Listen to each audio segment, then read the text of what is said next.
Baik, Assalamualaikum warahmatullahi wabarakatuh. Selamat siang. Perkenalkan, nama saya Fauzan Hakim, NIM 40122111082. Saya dari program studi hukum. Di sini saya akan menyampaikan terkait usulan penelitian proposal, yaitu dinamika perlindungan terhadap anak korban tindak pidana perdagangan orang ditinjau dari sudut pandang victimologi yang diampu oleh dosen Ibu Afi Agafi Situmora SHM. Baik, kita lanjut pada orang.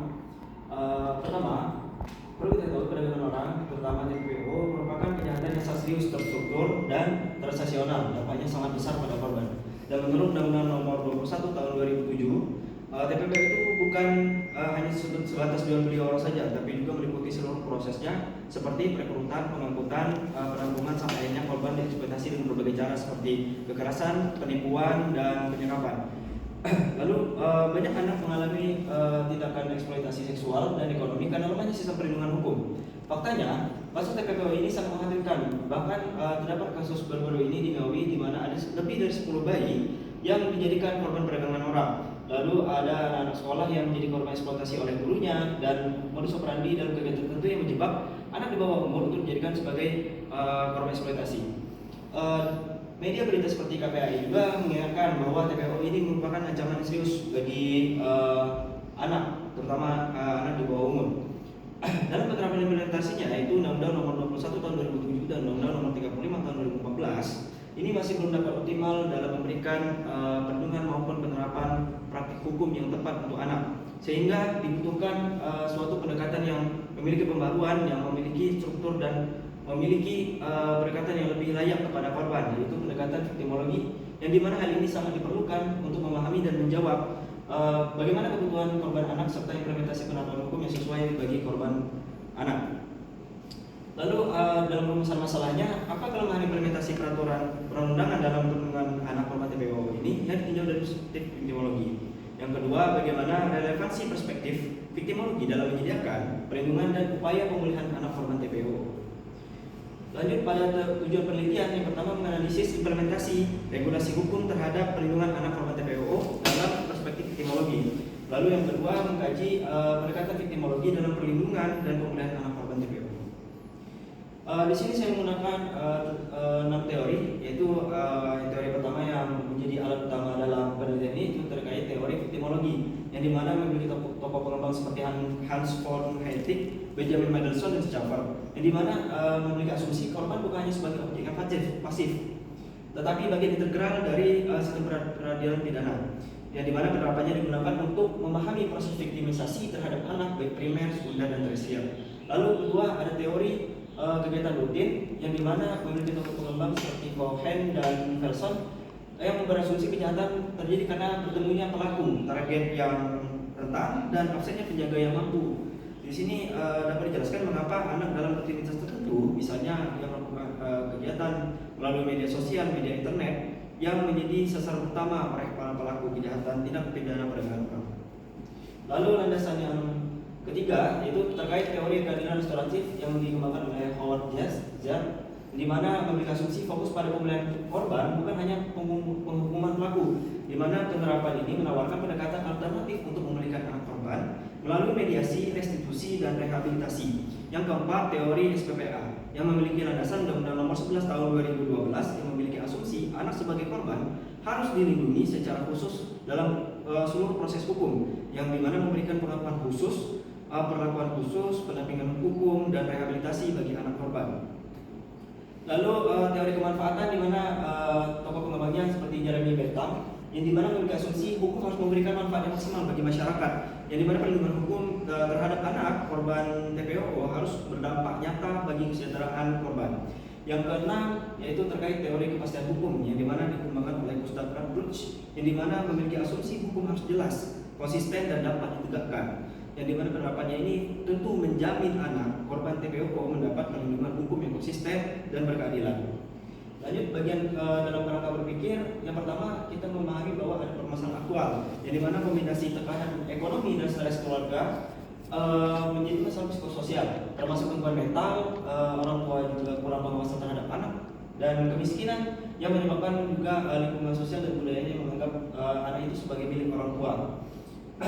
Lalu yang kedua, teori yang digunakan seperti teori yang saya sampaikan sebelumnya. Yang ketiga, arah analisis, yaitu terkait menguji efektivitas hukum nasional dan perlindungan anak korban TPO ini dan menyoroti celah struktural dan implementasi hukum di lapangan, dan bagaimana merancang suatu bentuk strategi yang berbasis viktimologi yang bersifat responsif terhadap korban, dan tentunya memiliki tujuan akhir seperti sistem perlindungan hukum yang efektif adalah sistem hukum yang mendorong terciptanya mekanisme yang tidak hanya bersifat represif atau penindakan setelah pelanggaran terjadi, tapi juga harus bersifat preventif, di mana pencegahan pelanggaran dan rehabilitatif, memulihkan dan pembinaan terhadap pelaku. Baik, di sini saya memiliki sampel, ada 3 sampel terkait penelitian terdahulu. Yang pertama dari Dianova. Penelitian ini membahas perlindungan hukum terhadap anak korban trafficking berdasarkan perjanjian Palermo yang memiliki fokus pada suatu perjanjian Palermo, di mana fokus utamanya adalah kesesuaian antara perjanjian internasional dan regulasi nasional. Namun penelitian ini tidak meninjau aspek pemulihan korban maupun penerapan pendekatannya.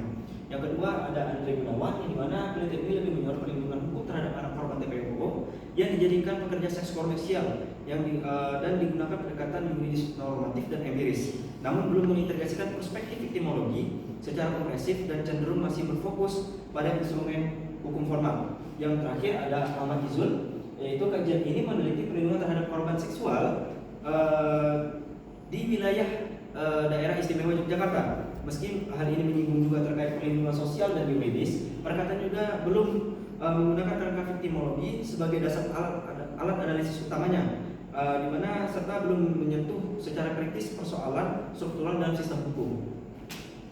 Baik, apa menjadi perbedaannya? Dalam penelitian yang diteliti, penelitian ini memiliki perbedaan dalam penerapan fokus penelitian secara fokus, karena secara eksplisit menjadikan viktimologi sebagai pendekatan yang utama, mengkaji secara mendalam terkait viktimisasi anak korban TPO, serta menyusun model perlindungan hukum yang responsif dan berbasis keadilan restoratif, berbeda dari penelitian sebelumnya yang masih cenderung legalistik. Baik, lanjut ke metode penelitian, yang dimana jenis penelitian yaitu hukum normatif deduktif, yaitu fokus pada studi norma dan teori hukum. Yang kedua, pendekatan penelitian yang digunakan yaitu adalah menganalisa konsep seperti perlindungan anak dan TPO ini menggunakan pendekatan perundang-undang yang seperti pengkajian Undang-Undang Nomor 21 Tahun 2007 dan Undang-Undang Nomor 35 Tahun 2014 dan undang-undang lainnya yang memiliki relevan dengan penelitian tersebut. Lalu yang ketiga, jenis dan sumber data. Data sekunder yaitu bahan pertama bahan hukum primer, di mana undang-undang, putusan dan putusan pengadilan. Yang kedua, bahan hukum sekunder yaitu terkait jurnal ilmiah, buku-buku hukum atau hasil penelitian, artikel dan publikasi resmi terkait hubungan tindak pidana perdagangan orang dan perlindungan anak. Yang terakhir, bahan hukum tersier yaitu kamus hukum dan ensiklopedia sebagai rujukan hukum. Yang keempat, adanya penggunaan teknik pengumpulan data yaitu studi pustaka, yang dimana ada pengumpulan, identifikasi dan klasifikasi bahan-bahan hukum dari berbagai sumber, perpustakaan, database hukum, publikasi lembaga yang terkait. Yang kelima, analisis data. Di sini saya menggunakan kualitatif, deskriptif, preskriptif, yang dimana melakukan analisis deskriptif terhadap data yang terkumpul untuk memahami permasalahan regulasi yang ada, serta memberikan rekomendasi perspektif mengenai penerapan hukum dan kebijakan yang ideal bagi anak dan memberikan perlindungan yang sesuai bagi anak korban TPO dari perspektif viktimologi khususnya. Baiklah, masuk dalam kesimpulan, meskipun Indonesia sudah memiliki beberapa undang-undang yang cukup kuat untuk menangani pemberantasan tindak pidana perdagangan orang seperti Undang-Undang Nomor 35 Tahun 2014 dan Undang-Undang Nomor 21 Tahun 2007 untuk memberantaskan tindak pidana perdagangan orang, tantangan dalam implementasinya akan terus tetap ada. Fenomena TPO ini akan tetap meningkat, menyisakan dampak yang merusak bagi korban yang dipicu oleh faktor ekonomi, sosial maupun teknologi. Dari penelitian ini menunjukkan adanya celah dalam penanganan yang berorientasi korban dengan sistem hukum yang lebih fokus pada hukuman pelaku saja daripada kebutuhan anak korban seperti restitusi dan rehabilitasi. Perkataan viktimologi juga belum dapat diaplikasikan secara sepenuhnya dalam perlindungan hukum yang ada. Oleh karena itu, kebaruan dalam penelitian ini terletak pada penggunaan perspektif viktimologinya yang kritis dan berprinsip keadilan restoratif sebagai landasan analisis. Baik, saya rasa cukup dalam penyampaian usulan proposal penelitian saya. Mohon maaf bila terdapat ada kekurangan kata. Saya akhiri. Wassalamualaikum.